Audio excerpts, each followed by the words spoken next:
Okay, fine.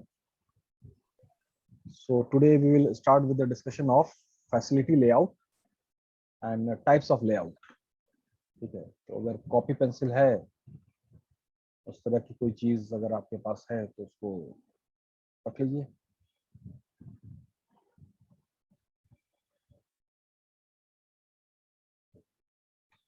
Facility layout के बारे में, लेआउट से क्या समझते हैं हम लोग, मतलब what is layout? What is layout? कोई आदमी बोलिए। Sir format of anything. नहीं, फिर से बोलिए, आवाज नहीं आई। Sir format sir. Format. Sir अच्छा, जैसे कभी उसको फ्लैट जो हम लोग खरीदने जाते हैं, फ्लैट, उससे मांगते हैं लेआउट प्लान, मांगते हैं फ्लैट का नक्शा। फ्लैट का नक्शा मांगते हैं। Yes yes sir. तो उसमें वो एक्सप्लेन रहता है ना कि ये बेडरूम है, इतना बेडरूम है, ये हॉल यहाँ पर है, वॉशरूम यहाँ पर है, कॉरिडोर यहाँ पे, सब सारा ऐसा रहता है। ठीक है, तो जिसका बेहतर डिजाइन होता है, of course I am talking about the 2 BHK, लेकिन उस 2 BHK का भी जिसका बेहतर डिजाइन होता है उसको हम लोग प्रीफर करते हैं खरीदना। इनका 2 BHK का डिजाइन बेहतर है। ठीक है, तो वही जो नक्शा वाली जो नक्शा जो बात है, ठीक है, उसी को लेआउट कहते हैं। ठीक है, तो ये एक नटशेल में एक एग्जांपल छोटा सा दिया हमने। लेकिन अगर हम लोग बात कर लें फैक्ट्री का लेआउट, तो फैक्ट्री का लेआउट का मतलब ये हुआ कि उस नक्शे में ऐसी बात होनी चाहिए, फैक्ट्री के लेआउट में ऐसी बात होनी चाहिए ताकि मैन्युफैक्चरिंग आसान रहे, आसानी से हो। यही है ना? अगर लेआउट बेहतर नहीं है तो जाहिर सी बात है कि किसी प्रोडक्ट को मैन्युफैक्चर करने में हमको 10 तरह का प्रॉब्लम आएगा, 10 तरह की दुश्वारी आएगी। सिंपल है। तो खैर, एक तो ये बात हो गई, फैसिलिटी लेआउट पे काम करना होता है, नक्शे पे काम करना होता है, और क्या क्या शर्त है, कंडीशन, ठीक है, फैसिलिटी लेआउट का, उसको पहले डिस्कस कर लेंगे। फिर टाइप्स में, तो जैसे टाइप्स ऑफ प्रोसेस को हम लोगों ने डिस्कस किया, जॉब शॉप है, फिर आपका बैच प्रोसेस है, फिर आपका रिपीटेटिव प्रोसेस है, फिर आपका कॉम्पिटिटिव प्रोसेस है, कंटिन्यूअस प्रोसेस, फिर आपका प्रोजेक्ट प्रोसेस है। तो ये सब प्रोसेस तभी बेहतर चल सकता है ना जब लेआउट बेहतर हो। जब लेआउट बेहतर होगा तभी प्रोसेस बेहतर चलेगा। तो दैट इज की सब एग्जांपल के तौर पे कंटिन्यूअस प्रोसेस जो है, तो कंटिन्यूअस प्रोसेस में क्या हम लोगों ने जिक्र किया था कि इसमें ना, मतलब स्टैंडर्ड फॉर्मेट का प्रोडक्ट मैन्युफैक्चर किया जाता है। तो स्टैंडर्ड फॉर्मेट का जो प्रोडक्ट है उसमें हम लोगों ने एग्जांपल जो डिस्कस किया, वो आपका था पेट्रोलियम, वो आपका था शुगर, वो आपका था स्टील, वो आपका था फर्टिलाइजर, लाइक दैट। तो अब अगर हम बात कर ले सीमेंट का एग्जांपल ले लेते, सीमेंट, तो सीमेंट जो है बहुत टेक्निकल प्रोडक्ट हो जाता है बिल्डिंग मटेरियल के लिए। ठीक है, वही सब चीज को जोड़ता है, एक ईंट को दूसरे ईंट से जोड़ने का काम करता है। तो अब है कि सीमेंट का एक स्टैंडर्ड फॉर्मेट होगा बनने का, इस फॉर्मेट पे बनने का, तो सीमेंट बेहतर होगा। उस फॉर्मेट में अगर चेंजेस आएगा तो सीमेंट शायद खराब हो जाए। सिंपल है ना? फाइन। शुगर, चीनी जो बनती है, तो एक स्टैंडर्ड फॉर्मेट है, उस फॉर्मेट में अगर कुछ तब्दीली ऊपर नीचे होगा तो जाहिर है कि चीनी गड़बड़ हो जाएगा। फाइन। तो सीमेंट और शुगर, इसमें ज्यादा वैरायटी नहीं ना है, 5 तरह का चीनी तो बनता नहीं है, लाल पीला काला ब्लू चीनी बनता है ना। सिंपल शुगर व्हाइट क्रिस्टल बनाना है तो फिक्स हो गया। अच्छा, इन सब में कंटिन्यूअस प्रोसेस में एक एग्जांपल हमने ले लिया कंटिन्यूअस का, तो उसमें रिजिड लाइन फॉलो होता है, रिजिड असेंबली लाइन। रिजिड का मतलब क्या होता है? जिद्दी, एकदम फिक्स, कोई डिविएशन नहीं। तो इसमें फर्टिलाइजर है, पेट्रोल है, इसमें कोई रिजिड मतलब वेरिएशन नहीं हो सकता है ना, इसी प्रोसेस पे फॉलो करना है। तो अब है कि रिजिडिटी क्यों? तो रिजिडिटी इसलिए कि भाई स्टैंडर्ड फॉर्मेट के लिए रिजिड होना जरूरी है ना, नहीं तो वो स्टैंडर्ड फॉर्मेट नहीं बन पाएगा। क्योंकि यहाँ पे वेरिएशन की गुंजाइश नहीं है, हमको वैरायटी नहीं चाहिए। सीधा सीधा चीनी बना के दे दीजिए, मतलब 100 टन चीनी बनाना है, सीधा सीधा 100 टन चीनी बना करके खत्म कीजिए। इसमें कोई ज्यादा वेरिएशन की गुंजाइश नहीं है, कोई ख्वाहिश नहीं, कोई डिमांड नहीं है। अब रिजिडिटी में अगर पेट्रोल ले लेते हैं तो पेट्रोलियम भी एक फिक्स स्टैंड फॉर्मेट है, स्टैंड फॉर्मेट। उसमें अगर रिजिड लाइन नहीं होगा तो एक्सीडेंट भी तो हो सकता है ना। चीनी खराब हो गया, चलिए कोई बात नहीं, लेकिन अगर पेट्रोलियम गड़बड़ होगा तो उसमें एक्सीडेंट होने की भी गुंजाइश बढ़ जाती है, इसलिए रिजिडिटी ऐसे समझिए। तो सेफ्टी मेजर को लेके और जो स्टैंडर्ड फॉर्मेट तय पाया गया है उसको मेंटेन करने के लिए रिजिड लाइन, कोई अपना दिमाग नहीं लगाना है, रिजिड लाइन पे फॉर्मेट होगा। क्लियर है यहां तक बात? Yes sir. Yes sir. ठीक है। तो अब रिजिड लाइन को कामयाब करने के लिए लेआउट भी वैसे ही होना चाहिए ना, कि जो उस फॉर्मेट को स्टैंडर्ड प्रोडक्ट को मैन्युफैक्चर कर दे, लेआउट भी बेहतर होना चाहिए। सिंपल है ना? Yes sir. तो इसका थोड़ा सा अगर आप लोग लिख लीजिए, फैसिलिटी लेआउट का एक डेफिनेशन, मतलब ये होता क्या है। तो फैसिलिटी लेआउट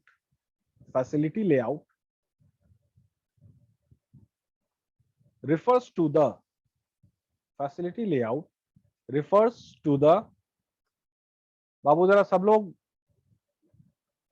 कैमरा ऑन कर लीजिए। सृष्टि, नमन, ये Vikram, Priyaraj, T1 T2, Mir Jha and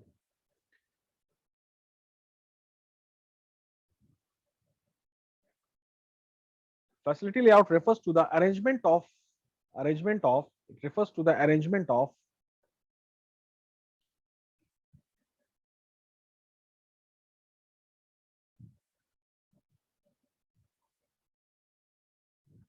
machinery। Arrangement word को अंडरलाइन कर दीजिए, अरेंजमेंट वर्ड को अंडरलाइन कर दीजिए। Arrangement of machinery, equipments and other industrial facilities, arrangement of machinery,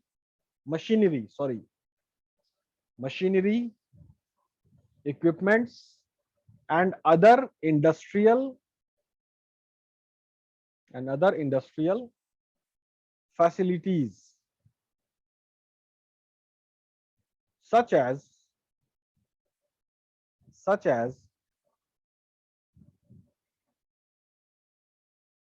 receiving and shipping departments, receiving and shipping department,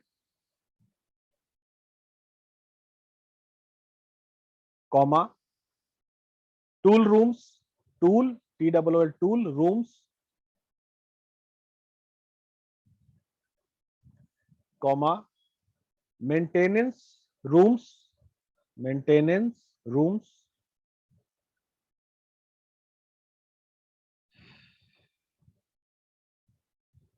comma, employee amenities, amenities,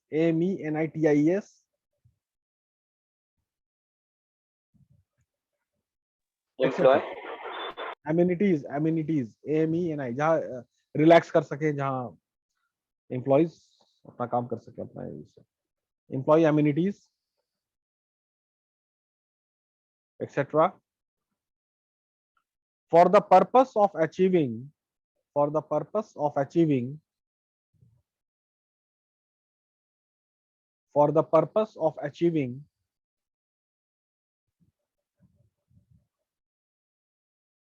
the quickest and the smoothest production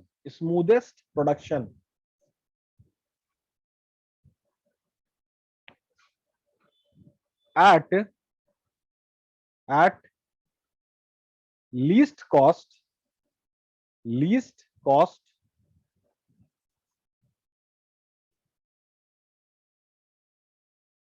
and exactly on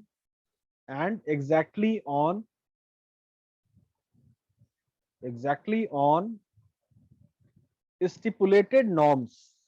stipulated norms, stipulated का मतलब क्या होगा रागनी? Stipulated का मतलब क्या होगा? Stipulated norms,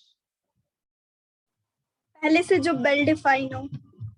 पहले से जो वेल डिफाइंड हो, जो एग्रीमेंट हुआ है, जो तय हुआ है, जो एग्रीड हुआ है, उसी हिसाब से। शुगर ऐसा, पेट्रोलियम ऐसा, फर्टिलाइजर ऐसा, सीमेंट ऐसा। ठीक है, मतलब एग्जैक्ट स्टैंडर्ड, एग्जैक्ट स्टैंडर्ड। ठीक है,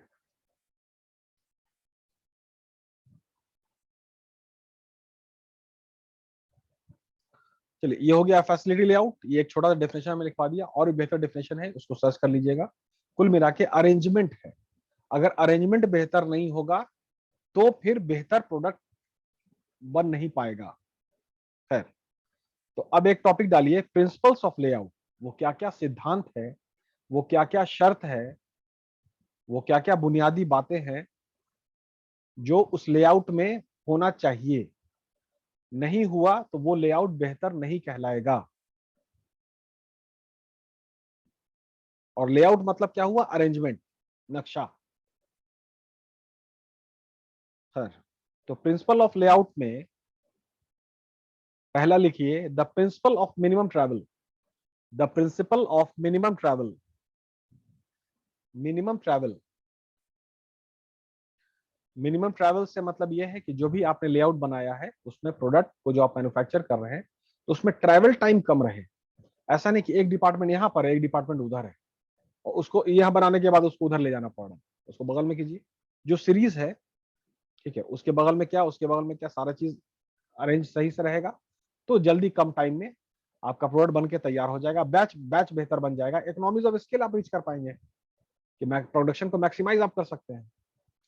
अगर मिनिमम ट्रैवल नहीं हुआ तो फिर आपको दाम बढ़ेगा, कॉस्टिंग बढ़ जाएगा, क्योंकि वक्त ज्यादा लग रहा है। खैर,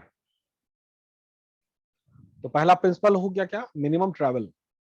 सेकंड लिखिए, principle of sequence. Principle of sequence, principle of sequence. जहन में सीमेंट को, शुगर को, पेट्रोल को और सल्फ्यूरिक एसिड को, इन सबको रखिएगा। लेआउट बेहतर नहीं हुआ सल्फ्यूरिक एसिड के प्रोडक्शन प्रोसेस का तो क्या मतलब आपको परेशानी फेस करना पड़ सकता है। चीनी खराब हो गया कोई बात नहीं है, लेकिन सल्फ्यूरिक एसिड तो गड़बड़ कर देगा ना। ठीक है ना। तो दूसरा है प्रिंसिपल ऑफ सीक्वेंस। सीक्वेंस में आना चाहिए, दैट इज की असेंबली लाइन जो है, एक के बाद मतलब 10 एक्टिविटी लगती है एक प्रोडक्ट को बनाने में, तो वो पूरा सीरीज में आ जाना चाहिए, सीक्वेंस। उसके बाद है principle of usage. Principle of usage, principle of usage, इस्तेमाल। तो इसको बगल में लिख लीजिए, इकोनॉमिक ऑफ स्केल। जो भी रिसोर्स है वो बेहतर तरीके से एक्सप्लॉइट हो सके। अगर बेहतर तरीके से टू द फुलेस्ट अगर एक्सप्लॉइट हुआ तो आप इकोनॉमिक ऑफ स्केल रीच कर सकते हैं। Principle of usage. नेक्स्ट है principle of compactness. Principal of compactness, principal of compactness. सब चीज कॉम्पैक्ट रहे, वेल डिफाइंड रहे। ठीक है, ज्यादा अगर फैला हुआ होगा तो फिर है कि वो बेहतर प्रोसेस नहीं होता है, फिर आपका वक्त ज्यादा लगेगा, रिसोर्स आपको ज्यादा ये हो जाएगा, बेहतर तरीके से इस्तेमाल नहीं होगा, वियर एंड टियर ज्यादा हो सकता है, लॉस ज्यादा हो सकता है। प्रिंसिपल ऑफ कॉम्पैक्टनेस, तो आपके लेआउट में कॉम्पैक्टनेस होना चाहिए। ठीक है, और कॉम्पैक्टनेस से सबसे बेहतर आपका कंटिन्यूस कंटिन्यूस फंक्शन का। ऐसे तो जॉब शॉप में भी होना चाहिए कॉम्पैक्ट, वो तो और कॉम्पैक्ट है कि बहुत ही हाईली स्किल्ड प्रोडक्ट बन रहा है, बहुत हाई डेफिनेशन का प्रोडक्ट है, तो बहुत ज्यादा कॉम्पैक्ट होगा। Sir, principle of compactness. Next है principle of safety and satisfaction. Principle of safety and satisfaction, principle of safety and satisfaction.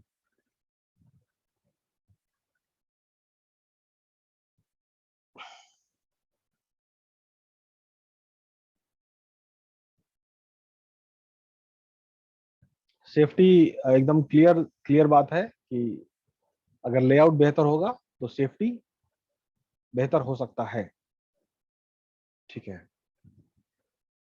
और अगर सेफ्टी आज के टाइम में बहुत बड़ा पैरामीटर हो गया है, क्योंकि employ life is very important. क्योंकि अगर एम्प्लॉय का डैमेज कुछ ये नुकसान होता है तो फिर बहुत ज्यादा आप आंसरेबल हो जाते हैं टू द टॉप मैनेजमेंट कि ऐसा कैजुअलिटी क्यों हुई। तो principal of safety and satisfaction. उसके बाद है principle of flexibility. Principle of flexibility, तो फ्लेक्सिबिलिटी का मतलब है कि dynamic, it should be dynamic, change कर सकते हैं हम लोग, कन्वर्ट कर सकते हैं, ठीक है। कुछ और बेहतर तरीका या तो उसको अडॉप्ट करके उसमें लागू कर सकते हैं, ठीक है। That is principle of flexibility. And the last one is principle of minimum investment. Principle of minimum investment, ऐसा लेआउट ना हो कि भाई उसको बनाने में बहुत ज्यादा पैसा खर्च हो, कम से कम या जितना जरूरत है उतने पैसे में बन जाए। कम की बात नहीं हो रही है, जितना जरूरत है, जितना डिजर्विंग है उतने में बन के तैयार हो जाए, ठीक है। खैर, ये हो गया आपका प्रिंसिपल ऑफ लेआउट, ठीक है। अब एक नेक्स्ट टॉपिक डालिए आप लोग, फैक्टर्स इन्फ्लुएंसिंग फैसिलिटी लेआउट। अब कौन कौन सा फैक्टर है, कौन कौन सी बुनियादी बातें हैं, ठीक है, जिस जो आपका डिसाइड करती है, इन्फ्लुएंस करती है कि लेआउट कैसा होगा। Factors influencing layout.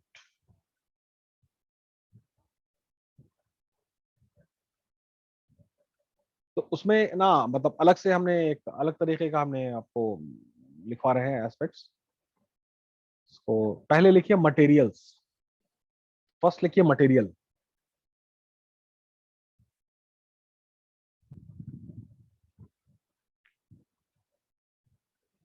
तो नेचर ऑफ द मटेरियल, जैसा भी आप प्रोडक्ट बना रहे हैं उसका क्या मटेरियल है, ठीक है, उसके हिसाब से लेआउट तैयार होगा।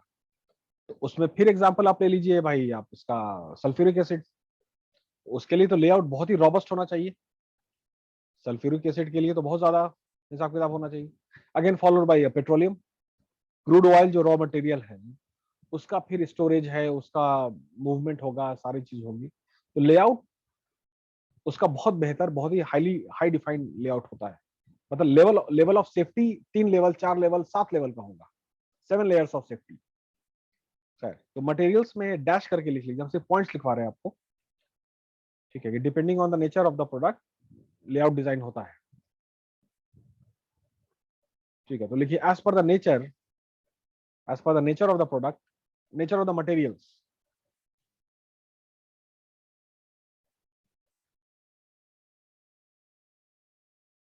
its storage and movement, its storage and movement,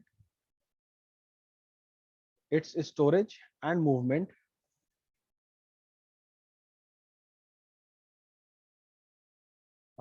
comma, state, state, और उसमें लिख लीजिए सॉलिड लिक्विड गैस, मतलब मैटर के हवाले से है। मतलब मटेरियल में आपका सॉलिड भी हो सकता है, लिक्विड भी हो सकता है, गैस भी हो सकता है, ठीक है। तो स्टेट और ब्रैकेट में solid liquid gas, comma, light और हेवी मटेरियल्स, लाइट और हेवी। लाइट के लिए लेआउट अलग होगा, हेवी इसके लिए लेआउट अलग हो जाएगा। लाइट और हेवी एंड स्मॉल और लार्ज, स्मॉल और लार्ज। तो जैसा भी मटेरियल का नेचर होगा उसी हिसाब का लेआउट बनना चाहिए। मटेरियल के हिसाब से लेआउट बनेगा, ना कि लेआउट के हिसाब से मटेरियल, ठीक है, फाइन। अब मटेरियल एक्सेप्ट हो गया, अब दूसरा लिखिए प्रोडक्ट। प्रोडक्ट,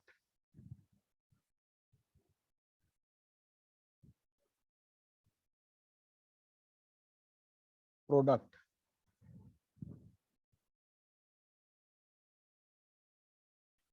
प्रोडक्ट में लिखिए फिर से वही बात है, स्टेट मतलब सॉलिड लिक्विड और गैस, फिनिश प्रोडक्ट्स तीनों हो सकता है ना, सॉलिड भी है, लिक्विड भी है, गैस भी है। प्रोडक्ट स्टेट में सिर्फ हम पॉइंट्स लिखवा रहे हैं, नोट्स आप लोग अपने खुद से फ्रेम कर लीजिएगा। उसके बाद अगेन बिग और स्मॉल, बिग और स्मॉल, बिग और स्मॉल एंड कॉमा लाइट और हेवी, लाइट और हेवी। हुस्न मुआब, हुस्न मुआब। सर। हाँ सब ठीक है ना? Yes sir. बहुत तुम एकदम गौर फिक्रमंद बहुत ज्यादा हो एकदम से। दाढ़ी वाड़ी तो नहीं लगता, हजामत हजामत तुमने कर ली है, दाढ़ी तो हमने रख ली है। ठीक है, लिख रहे हो ना, क्योंकि दाहिना हाथ तुम्हारा चेहरे पर है। तुम लिख क्या रहे हो? तुम तो लिख ही नहीं रहे हो जी। है अब बायां हाथ की कर रहे हो, बायां हाथ कॉपी पे रहेगा, दाहिना हाथ पेन पे रहेगा, तब ना लिखोगे। तुम्हारा दोनों हाथ तो चेहरे पर है, तो तुम लिख नहीं रहे हो। कॉपी पेंसिल पेन वेन टाइप की कोई चीज होती है घर में है? एक चीज होती है कॉपी और एक चीज होता है पेन, है घर में? लिख रहे हो ना? लिख रहे थे। लेफ्ट तो वो ठीक है, चलिए प्रोडक्ट के हिसाब से हो गया है ना। तो फिर से वही स्टेट है, लाइट हेवी है, स्मॉल लार्ज है, उसी के हिसाब से लेआउट बनेगा। मतलब उसमें एग्जांपल आप प्रोडक्ट के, फिनिश प्रोडक्ट के एग्जांपल में आप ले लीजिए रॉकेट, जो प्रोजेक्ट प्रोसेस से बनेगा। अब उसका जो लेआउट, जो आपका रॉकेट बनने का जो लेआउट है, वो तो बहुत ज्यादा रॉबस्ट होना चाहिए और बहुत ही ज्यादा शानदार, ताकि रॉकेट बेहतर से बन सके। क्योंकि उसमें थोड़ी सी भी गलती और पूरा millions of dollars happy Diwali हो जाता है। वीडियो में आप लोगों ने देखा होगा। अभी चाइना के साथ हो गया, चाइना का जो शटल था वो नुकसान हो गया, बड़ा दुख हुआ। पड़ोसी के साथ ऐसा नहीं होना चाहिए था और हम लोगों को सपोर्ट करना चाहिए था। ठीक है, तुम लोगों को थोड़ा फीडबैक देना चाहिए था कि भाई क्या गलती हो रही है, उसको बता देना चाहिए था। तुम लोग भी वो बताया नहीं तुम लोगों ने। खैर, तो अब थर्ड लिखिए वर्कर, वर्कर।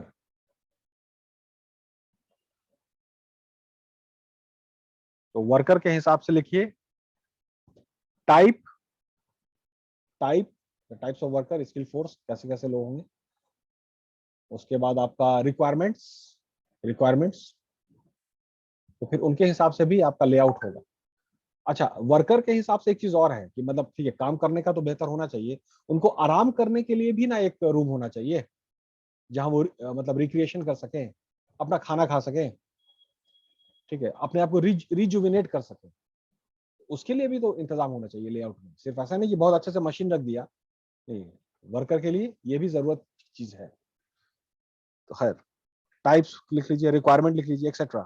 पोजीशन लिख लीजिए, पोजीशन ऑफ द वर्कर, कौन से वर्कर क्या पोजीशन रहेगा, उसी हिसाब का लेआउट बनेगा। अब जैसे मान लीजिए वर्कर में एक वर्कर है भाई गार्ड, तो गार्ड का लेआउट का नक्शा, उसका इंतजाम कहाँ रखिएगा, मतलब बिल्डिंग के बाहर में है कि बिल्डिंग के पीछे?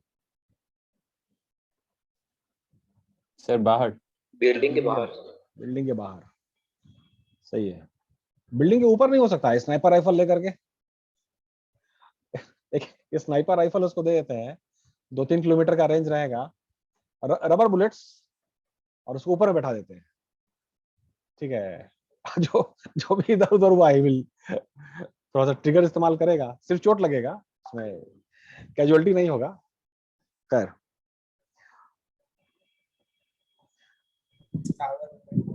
तो ये हो गया एक।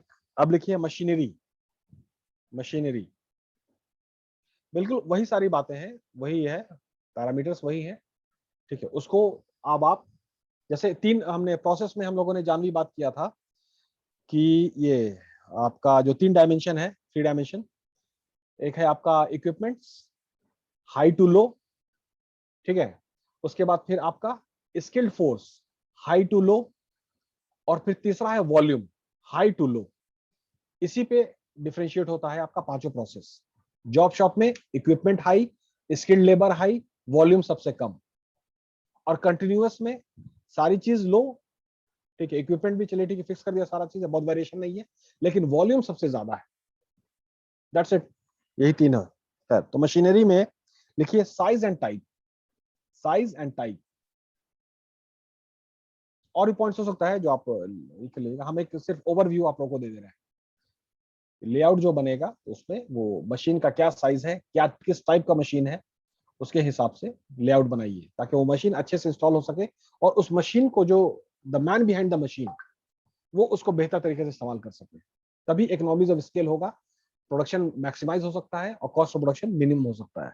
खैर, उसके बाद लिख लीजिए टाइप ऑफ इंडस्ट्री। ये सबसे बुनियादी बात है, type of industry. Sir machinery में लेटेस्ट एंड ओल्ड हो सकता है, ओल्डेस्ट आप दो। जैसा आपको, आप या बिल्कुल आपकी मर्जी है, आप लेटेस्ट कर सकते हैं या ओल्ड कर सकते हैं, ठीक है। तो जो भी नेचर है उस मशीन का, उसी हिसाब का आपको नक्शा बना करके देना है, सिंपल, ठीक है।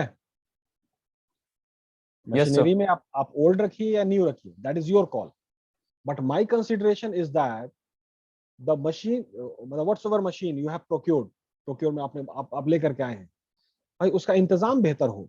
ये बिल्कुल वही बात है, ये घर में मेहमान आए तो उनके लिए बेहतर आपके पास इंतजाम होना चाहिए बैठाने का, सिंपल।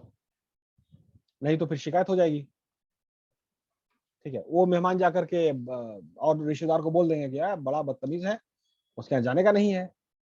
तो मशीनरी भी आप उसको इज्जत कीजिएगा तो वो मशीन आपको इज्जत देगी, नहीं तो वो मशीन भी सब जगह जाकर के बोल देगी, जो लैंग्वेज हम लोग पर ही पकड़ पाते हैं कि भाई तो इसके यहाँ जाने का नहीं है। ये बड़ा जानते हो ना, टेक्निकल वर्ड बोला जिसमें नहीं बोलते हैं कि लोहा नहीं धारा। लोहा मतलब धातु जो होता है ना, अपने इंडियन मैथोलॉजी में बोलते हैं ना कि सबको धारता नहीं है, तो धारता इसीलिए नहीं रहा कि ठीक से इज्जत नहीं की है, सही लेआउट करते, ठीक से इस्तेमाल करते तब ना। और मशीन का एक और है, एक और एस्पेक्ट है, मतलब मेरे घर के बगल में एक भैया रहते हैं, वो कारपेंटर है। तो हम छोटे थे स्कूल में, तो हम उनके यहाँ चले जाते थे और अपना कुछ कुछ खेलना कूदना।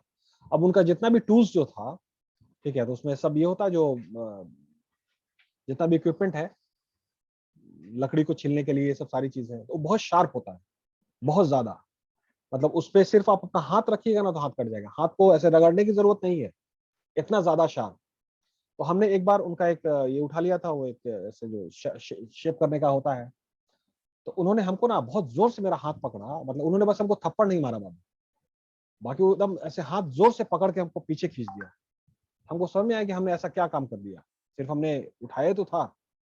तो उन्होंने बोला कि बाबू औजार जो है वो खून का प्यासा होता है, औजार जो है मतलब औजार एक्चुअली लिविंग थिंग है, ये समझिए बात को। उसके बाद थर्स्ट ऑफ ब्लड बहुत होता है, तो उसको बहुत हैंडल विद केयर करना पड़ता है, नहीं तो फिर वो आपका कट लगेगा, ये सब सारी चीज। तो अब उसी मतलब इन दैट डिस्कशन, वो मेरी पुरानी बात कि जो भी आपका मशीन है उसको आप वो ठीक से लेआउट में ठीक जगह उसको देना पड़ेगा, नहीं तो फिर कैजुअलिटी कर देगा। ये समझिए बात को, मतलब थोड़ा ऑपरेशन मैनेजमेंट को अपना जो माइथोलॉजी है ना, ठीक है, जो धारणा है, जो बिलीव है, उससे भी समझना होगा औजार के हिसाब से, क्योंकि औजार खून का प्यासा होता है, ये बात तयशुदा है। थोड़ा सा भी गलती होगी हाथ कट जाएगा, और बहुत ज्यादा गलती होगी तो हाथ ही नहीं रहेगा। ये भी बात है, क्लियर है। Yes sir. मशीनरी हो गया, उसके बाद क्या लिखा हमने, टाइप्स ऑफ इंडस्ट्री।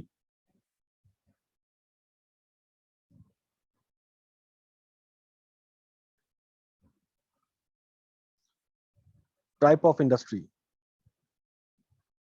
हमारे घर के आगे वो जो गैस गोडाउन है, ठीक है, तो वहाँ भाई सब चीज एकदम प्रोटेक्टेड सारी चीज है। वहाँ एक बार हुआ था 3-4 साल कबल, ठीक है, 9 सिलेंडर फटा था, 9 सिलेंडर फट गया था, और उसके फटने की आवाज जो आ रही थी वो लग रहा है कि मिसाइल बरस रहा है।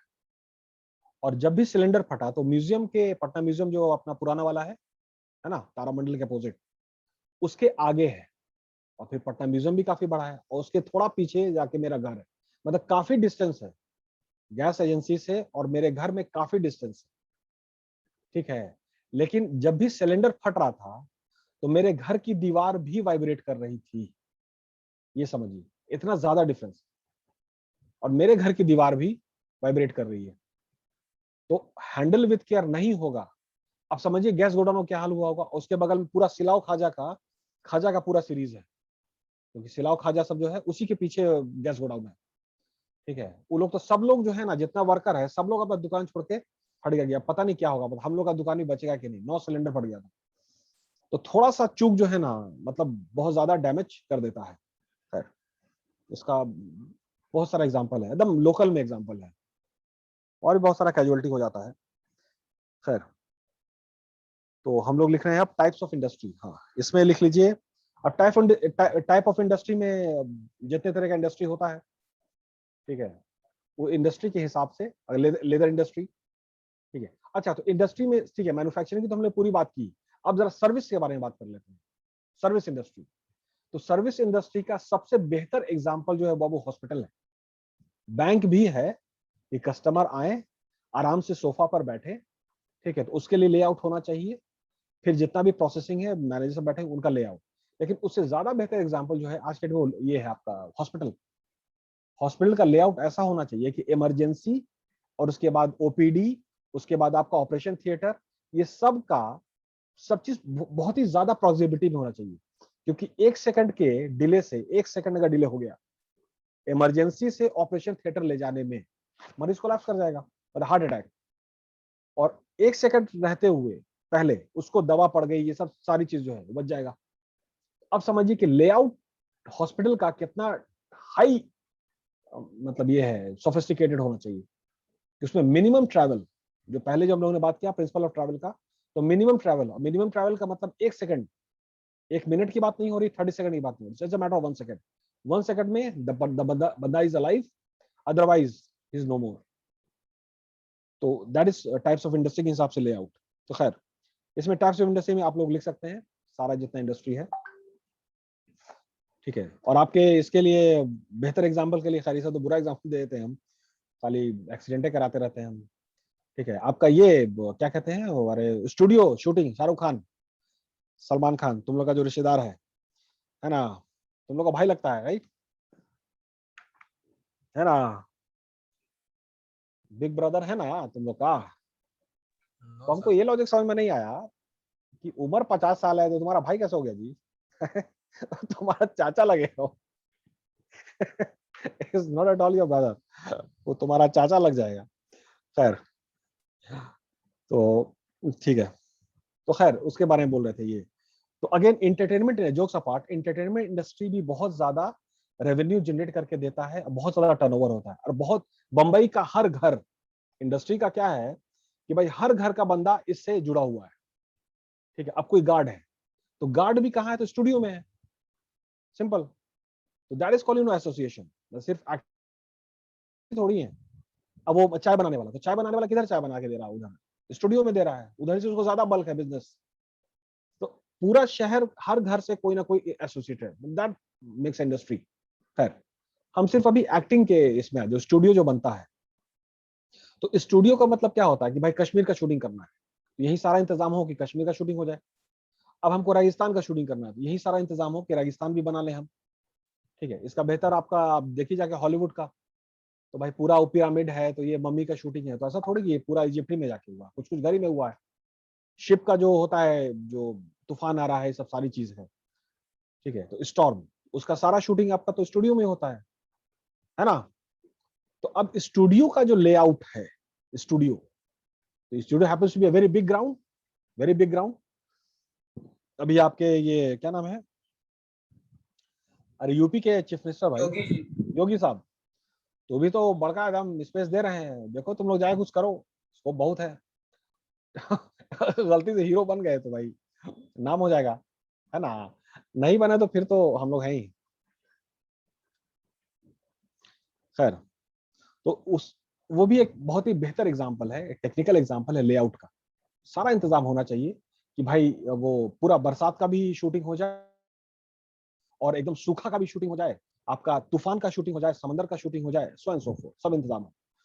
वो भी एक लेआउट का ही है टाइप्स ऑफ इंडस्ट्री में। खैर, उसके बाद लिखिए managerial policies. Managerial policies, okay, मेरी आवाज क्लियर आ रही है? और मेरी बात समझ में आ रही है? Yes sir. Yes, sir. Concept clear हो रहा है ना? ठीक है।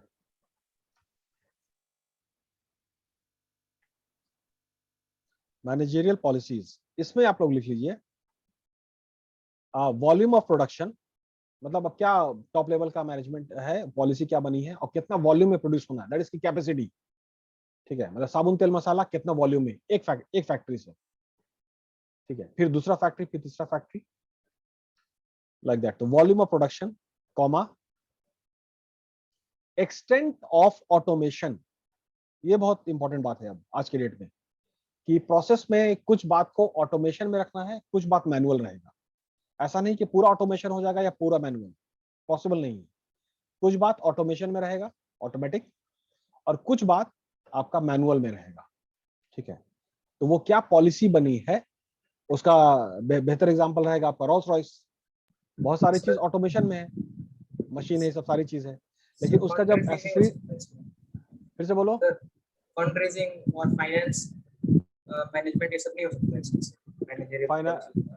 नहीं, थोड़ा जोर से बोलो ना मन, विक्रम, थोड़ा जोर से।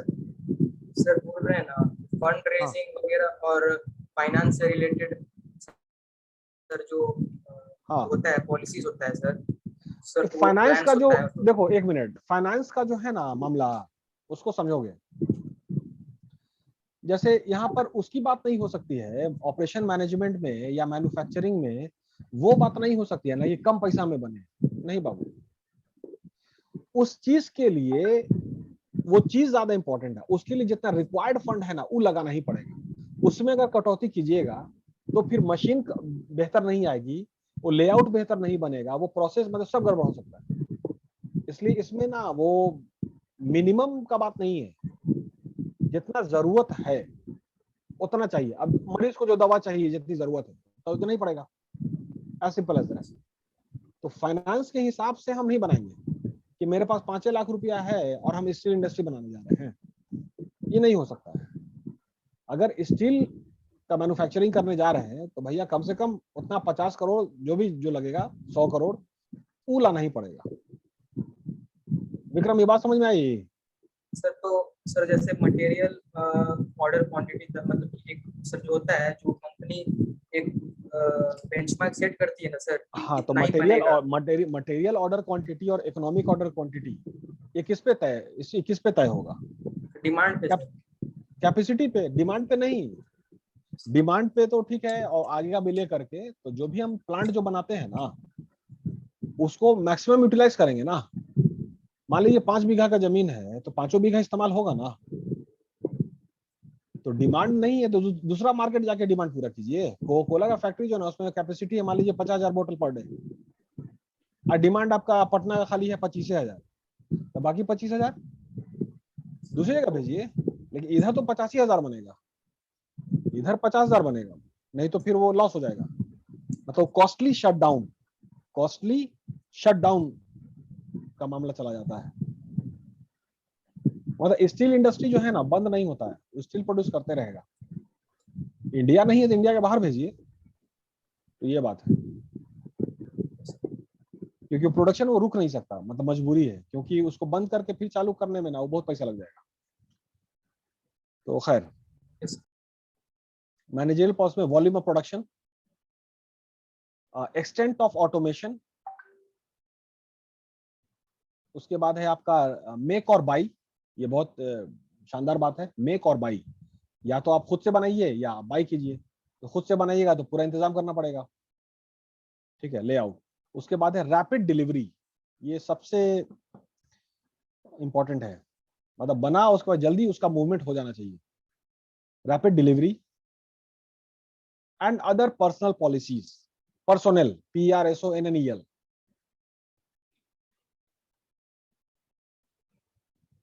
ठीक है,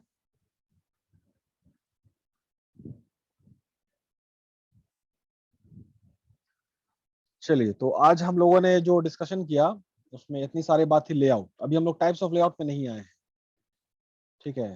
तो इसको नेक्स्ट क्लास में कंप्लीट करेंगे। नेक्स्ट क्लास कंप्लीट करने के बाद फिर हम मार्किंग करेंगे, या फिर आपका तो ये सब है। मार्क्यू लेट हो गया, लेकिन है कि वो जब तक 3 चैप्टर नहीं होता है ना तब तक मार्क्यू नहीं हो पाता है। एक बात हमेशा याद रखिएगा कि 30 से 40% का कॉस्ट, ये डेटा है, 30 से 40% का कॉस्ट वो मटेरियल हैंडलिंग में ही लग जाता है। अगर वो मिनिमाइज हो जाए, तो मेरा प्रॉफिट दुगना हो जाए। ठीक है, ये मसला चलता है। 30 to 40% कॉस्ट जो है ना वो मटेरियल हैंडलिंग में ही लग जाता है सर।